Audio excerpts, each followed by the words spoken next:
नमस्कार, आप देख रहे हैं न्यूज़ वन इंडिया। मैं हूं आपके साथ पूजा यादव। खबर दिल्ली से है। बीजेपी अध्यक्ष जेपी नड्डा का राहुल गांधी पर निशाना। हम धारा 370 हटाते हैं। एक देश में एक निशान, एक विधान, एक संविधान बन जाता है।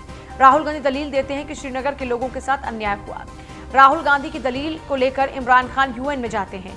ये भारत का प्रतिनिधित्व कर रहे हैं या फिर पाकिस्तान का? जेपी नड्डा सवाल पूछ रहे हैं। लगातार बिहार चुनाव को लेकर देखिए चुनाव प्रचार भी चल रहा है। इस बीच जेपी नड्डा ने कांग्रेस के पूर्व राष्ट्रीय अध्यक्ष राहुल गांधी पर करारा निशाना साधा है। ये भारत का प्रतिनिधित्व कर रहे हैं या फिर पाकिस्तान का? जेपी नड्डा सवाल पूछ रहे हैं। राहुल दलील देते हैं और उन्हीं की दलील को लेकर पाकिस्तान यूएन पहुंच जाता है। ये भारत का डेलीगेशन है, ये भारत के रिप्रेजेंटेटिव हैं या फिर ये पाकिस्तान के हैं? बीजेपी अध्यक्ष जेपी नड्डा का राहुल गांधी पर निशाना। राहुल गांधी की दलील लेकर इमरान खान यूएन में जाते हैं। ये भारत का रिप्रेजेंटेटिव बनकर काम कर रहे हैं या फिर पाकिस्तान के? बीजेपी अध्यक्ष जेपी नड्डा का राहुल गांधी पर निशाना। हमला बोलते हुए घेरा है और कहा कि हम धारा 370 हटाते हैं। एक देश में एक निशान, एक विधान, एक संविधान बन जाता है। लेकिन राहुल दलील देते हैं कि श्रीनगर के लोगों के साथ अन्याय हुआ। उनकी इसी दलील को लेकर इमरान पहुंच जाते हैं यूएन। एक देश में निशान से कन्याकुमारी तक वह विपक्ष दिशाहीन हो चुका है। वह मोदी जी का विरोध करते करते देश का विरोध करने लगा है और उसकी बुद्धि में यह भी नहीं समझ में आ रहा है। और मैं कहने के लिए नहीं कह रहा हूं, मैं तथ्यों के साथ कह रहा हूं। धारा 370 हम हटाते हैं, सारे देश में खुशी की लहर आती है। एक देश में एक निशान, एक विधान, एक संविधान, एक प्रधान तय बन जाते हैं। कश्मीर से कन्याकुमारी तक भारत एक होता है, एकीकृत होता है। राहुल गांधी दलील देते हैं कि श्रीनगर के लोगों के साथ अन्याय हुआ और उनकी दलील लेकर के इमरान खान यूएन में जाते हैं और राहुल गांधी की बात को कहते हैं। ये भारत का रिप्रेजेंटेशन कर रहे हैं या पाकिस्तान का रिप्रेजेंटेशन कर रहे हैं? वह विपक्ष दिशाहीन हो चुका है। वह मोदी जी का विरोध करते करते देश का विरोध करने लगा है और उसकी बुद्धि में यह भी नहीं समझ। तो आप जेपी नड्डा को सुन रहे थे। जबरदस्त तरीके से राहुल गांधी को घेर रहे हैं और राहुल गांधी के बयान को लेकर उनसे सवाल पूछ रहे हैं कि आप हैं किसके, हिंदुस्तान के या पाकिस्तान के?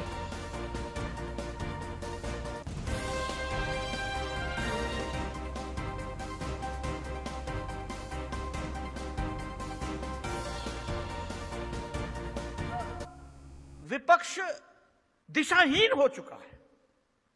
वह मोदी जी का विरोध करते करते देश का विरोध करने लगा है और उसकी बुद्धि में यह भी नहीं समझ में आ रहा है।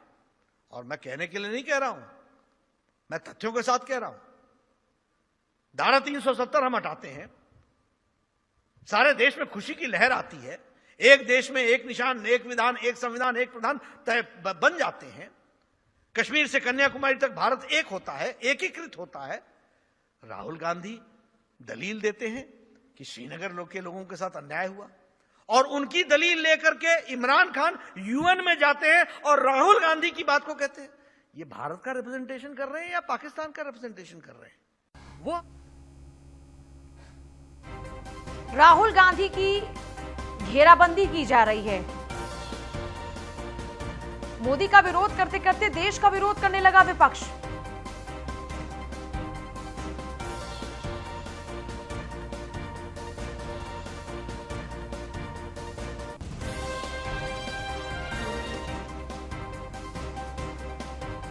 राहुल गांधी दलील देते हैं कि श्रीनगर में अन्याय हुआ लोगों के साथ में। उनकी ये दलील लेकर इमरान पहुंच जाते हैं यूनाइटेड नेशन। जबरदस्त तरीके से अब वार पलटवार का सिलसिला शुरू हुआ है। राहुल गांधी सत्ता पक्ष को घेर रहे हैं और जेपी नड्डा जबरदस्त तरीके से उनकी घेराबंदी कर रहे हैं।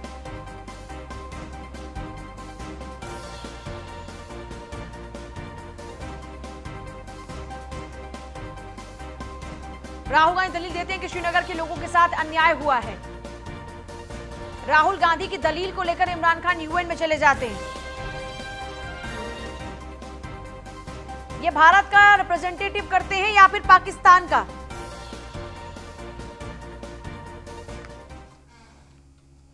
और वहीं आरएसएस प्रमुख मोहन भागवत पर राहुल गांधी का पलटवार। सच का सामना करने से घबराते हैं भागवत। मोहन भागवत ने सीए समेत कई मुद्दों पर बयान दिया था। सीए के खिलाफ गलत वातावरण बनाया गया, सीए के खिलाफ राजनीति की गई। भारत में कोरोना महामारी से नुकसान कम, कोरोना पर सारा समाज एक होकर सक्रिय हुआ। राम जन्मभूमि पर निर्णय देकर सुप्रीम कोर्ट ने इतिहास बनाया, ये मोहन भागवत ने कहा, जिसके बाद में अब राहुल गांधी पलटवार कर रहे हैं। मेरे सामने तथा ऑनलाइन पर उपस्थित सभी आत्मीय स्वयंसेवक बंधु, श्रद्धेय संतवृंद, नागरिक सज्जन, माता भगिनी, संघ के इतिहास में शायद संघ के प्रारंभ का दिन छोड़ दिया, 1925 की विजयादशमी को छोड़ दिया, तो प्रत्यक्ष इतने कम स्वयंसेवकों की उपस्थिति में पहली बार ये उत्सव हो रहा है। योजना से ऐसा है, क्योंकि उत्सव का तो आनंद है, सर्वदूर है, विजयादशमी अपना विजय पर्व है, सारे समाज में आनंद है, लेकिन कोरोना के कारण बंधन भी है। उत्सव का हर्ष मन में रखते समय ही इस पूरे कोरोना की कालावधि में उस बीमारी के कारण अथवा इस विशिष्ट परिस्थिति में अन्य कारणों से भी जो बंधु विदा हो गए दुनिया से, उनके स्मरण का विषाद भी है। और इसलिए एक विचित्र परिस्थिति है और उसका कारण हम सब जानते हैं। खबर बुलंदशहर से है, जहां आरएसएस के सैन्य स्कूल का आज लोकार्पण होगा। लोकार्पण के साथ भूमि पूजन भी होगा। डिप्टी सीएम केशव प्रसाद मौर्य भूमि पूजन करेंगे, वीडियो कॉन्फ्रेंसिंग के जरिए डिप्टी सीएम करेंगे भूमि पूजन। आचार्य महामंडलेश्वर स्वामी अवधेश आनंद गिरी जी महाराज भी भूमि पूजन का हिस्सा होंगे। आचार्य महामंडलेश्वर स्वामी सैन्य स्कूल जाकर भूमि पूजन करेंगे। सैन्य स्कूल प्रबंधन कार्यक्रम की तैयारी को अंतिम स्वरूप देने में जुटा हुआ है। बुलंदशहर के गांव खंडवाया में आरएसएस का सैनिक स्कूल बन रहा है, जिसका आज लोकार्पण होगा। वीडियो कॉन्फ्रेंसिंग के जरिए डिप्टी सीएम केशव प्रसाद मौर्य भूमि पूजन का हिस्सा बनेंगे। आचार्य महामंडलेश्वर स्वामी अवधेश आनंद गिरी जी महाराज भूमि पूजन करेंगे, वहीं पहुंचकर आचार्य महामंडलेश्वर स्वामी सैन्य स्कूल जाकर भूमि पूजन करेंगे। वीडियो कॉन्फ्रेंसिंग के जरिए जुड़ेंगे डिप्टी सीएम केशव प्रसाद मौर्य। ये बुलंदशहर की तस्वीर है, जहां पर आरएसएस का सैनिक स्कूल बनकर तैयार हो चुका है और आज इसका लोकार्पण होगा। डिप्टी सीएम केशव प्रसाद मौर्य इसका हिस्सा होंगे। लोकार्पण के साथ साथ भूमि पूजन भी होगा।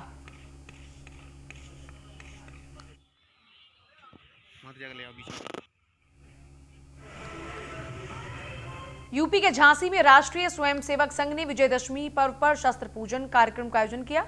कार्यक्रम में पहुंचे मुख्य अतिथि उत्तर प्रदेश सरकार के पूर्व मंत्री रविंद्र शुक्ला ने चीन को संदेश देते हुए कहा, एक हाथ में शास्त्र और एक हाथों में शस्त्र होना चाहिए। भारत ने कभी भी किसी को परेशान करने के लिए न शस्त्र उठाए न कभी दुरुपयोग किया, यही भारत की संस्कृति है।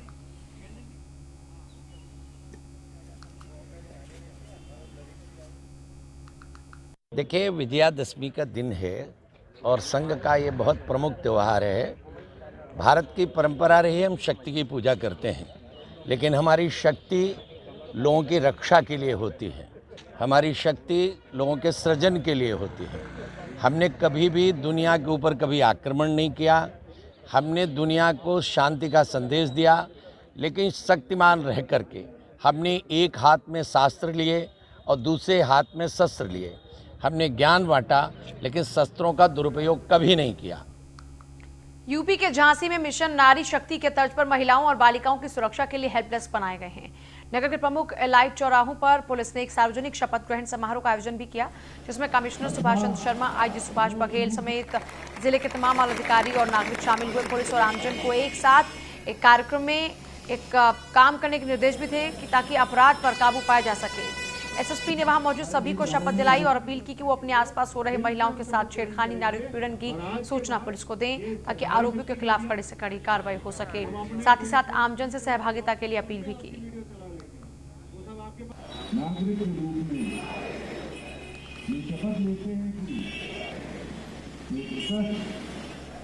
एपेक्स ईएनटी सेंटर पर दबंगों का हमला। नर्सिंग होम में दबंगों ने की जमकर तोड़फोड़। मरीज देखने से मना करने पर दबंगों ने हंगामा काटा। जिला अस्पताल के पास संचालित था नर्सिंग होम। लोहे की रॉड से दबंगों ने मचाया आतंक। सरिया लेकर आते दबंग सीसीटीवी कैमरे में कैद हो गए। संचालक की शिकायत के बाद जांच में जुटी है पुलिस।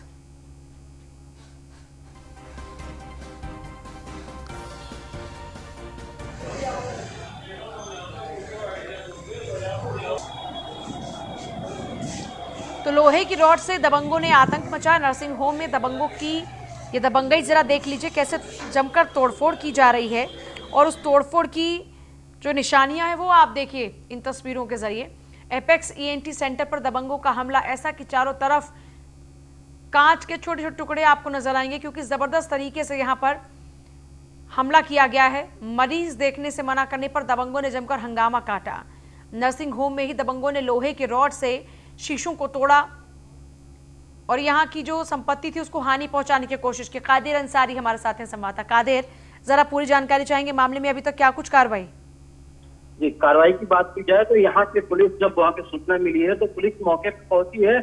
सीसीटीवी जो है खंगाले जा रहे हैं और जो गाड़ी का नंबर था उसको जो है शिनाख्त करने की कोशिश की जा रही है। डॉक्टर यहाँ पे एपेक्स नर्सिंग होम होता है और यहाँ पे कुछ दबंग पहुंचते हैं और जब डॉक्टर यहाँ पे देखने से मना करते हैं तो ये लोग यहाँ से जाते हैं। उसके बाद में 6-7 की संख्या में आते हैं। उसके बाद में यहाँ पे हमला कर देते हैं, हाथ लेके शीशा तोड़ते हैं और दबंगई के बल पे जो है दबंगई करके उसके बाद में शीशा तोड़ के और हमला करके ये लोग यहाँ से मौके से फरार हो जाते हैं। मौके पे पुलिस पहुंचने के बाद में छानबीन कर रही है। इनके बारे में कोई ज्यादा जानकारी अभी तक, इनकी गिरफ्तारी अभी तक? जी, गिरफ्तारी की ओर बात करें तो पुलिस जो है गाड़ी नंबर के माध्यम से इन लोगों की तलाश कर रही है। अभी तक किसी की गिरफ्तारी नहीं हो पाई है, लेकिन जो है सभी लोगों को गिरफ्तार कर लेगी। चलिए, शुक्रिया आपका। खबर चंदौली से है, जहां चकिया अहरोरा रोड पर तेज रफ्तार का कहर देखने को मिला है। अमरा दक्षिणी गांव के पास ट्रक की चपेट में आने से दूध लेकर घर आते वक्त एक मासूम की मौत हो गई। घटना के बाद से परिजनों में कोहराम मचा हुआ है। मृतक बालक अपने घर का इकलौता चिराग था। आक्रोशित ग्रामीणों ने अधिकारियों को बुलाने के लिए शव को रास्ते में रखकर चक्का जाम कर दिया। सूचना पाकर घटनास्थल पर पहुंचे उपजिलाधिकारी ने मुआवजे के साथ साथ जर्जर गरई नदी के पुल पर भारी वाहनों के परिचालन की रोक का आश्वासन देने के बाद यहां पर ग्रामीणों को हटाने में कामयाबी हासिल की। ऐसे का क्यों हुआ?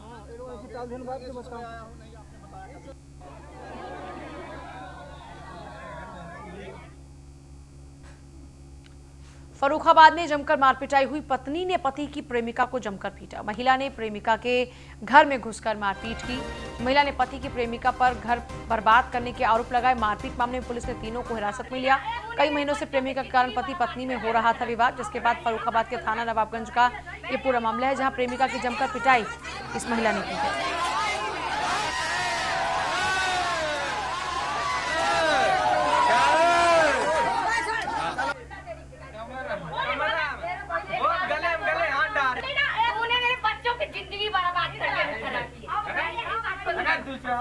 मैं यही बात करूंगी।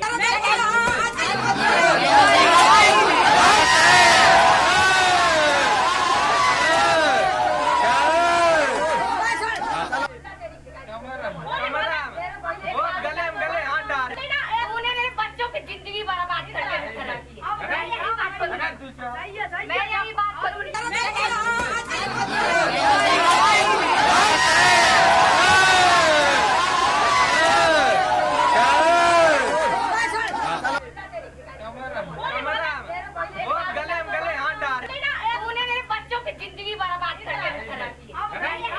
यही बात करूंगी।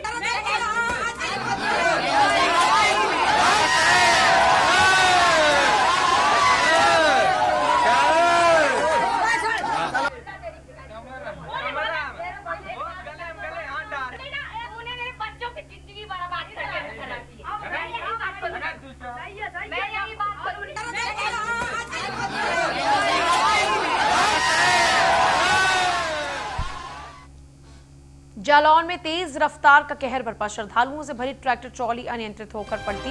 हादसे में एक महिला की मौके पर ही मौत हो गई। मासूम बच्चों सहित 20 और लोग भी इस हादसे में गंभीर रूप से घायल हुए हैं। आपको बता दें कि सभी श्रद्धालु नवरात्र के जवारे लेकर डिकौली मंदिर जा रहे थे, तभी अचानक ये हादसा हुआ। सूचना के बाद मौके पर पहुंची पुलिस सभी घायलों को अस्पताल में भर्ती कराया।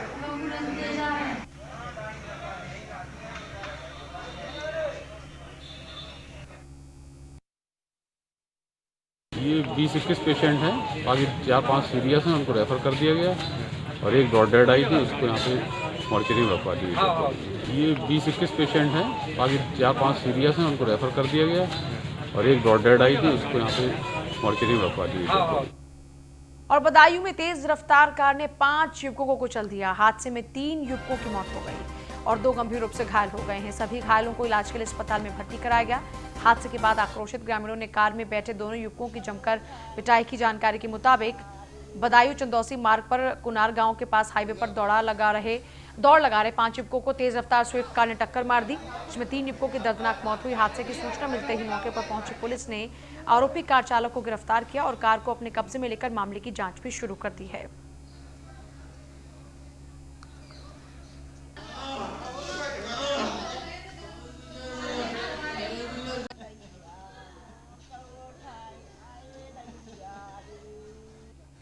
ललितपुर के तालबेहट में रेलवे ट्रैक पर एक युवक का शव मिलने से इलाके में सनसनी फैल गई।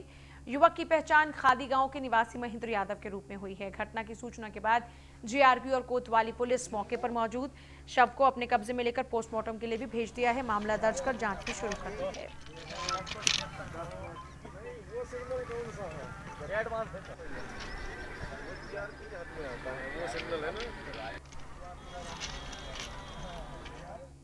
और फिलहाल ले रहे हैं आपसे इजाजत। नमस्कार।